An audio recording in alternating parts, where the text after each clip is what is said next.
have had I'm sorry, girl. Shoot. Here we go. Look at Here we go.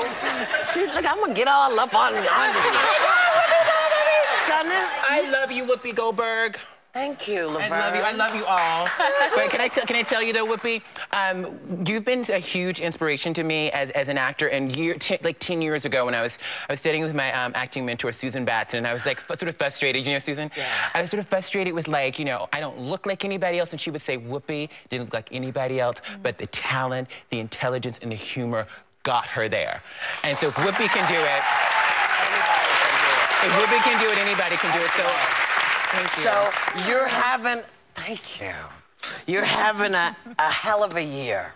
You're having a magnificent year, baby.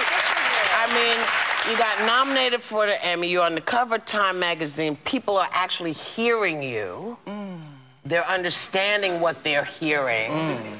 That feels good. And how's that? I was going to say, how is that for you? Because the unfortunate part is you are really the first, and so you will take all of the slings and arrows that come, but it doesn't seem to bother you at all.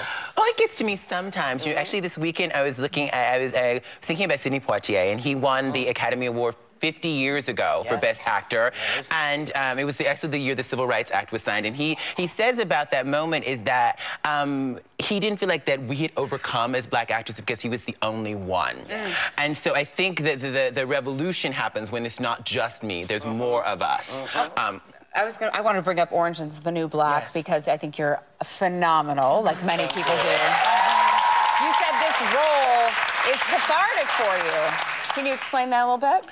You know, for years, I was just waiting for I mean, as a Black trans woman, I think I played sex workers, and I have nothing against playing sex workers. Sex workers are people, too. But I think for like 7 different times. And so I was just waiting for a part that would really have nuance and complexity and dimension. And particularly when I got episode 3, the script for episode 3 in season 1, I was like, this is it! And so I just wanted to do my best and like give it my all and show everyone what I got.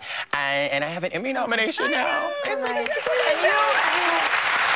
You grew up in Mobile, Alabama, with your mom and your twin brother. Yes.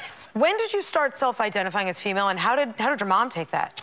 Oh, gosh, you know, I think everyone sort of knew before I knew. I've told this story like a zillion times, but in 3rd grade, my 3rd grade teacher, Miss Ridgway, called my mother and said, I think your son is going to end up in New Orleans wearing a dress if we don't get him into therapy right away. Oh, my God. And I sort of went to therapy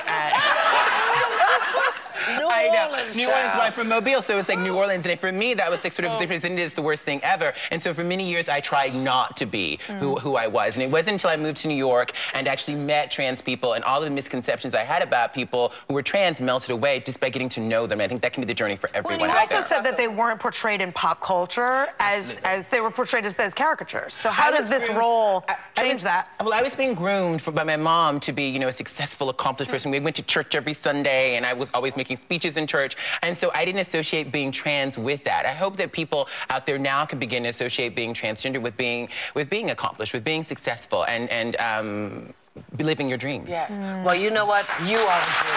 And I'm so thrilled that you're getting your shot, and kick that careers behind that you're going to have. Kick that careers butt, baby, because you got what everybody needs.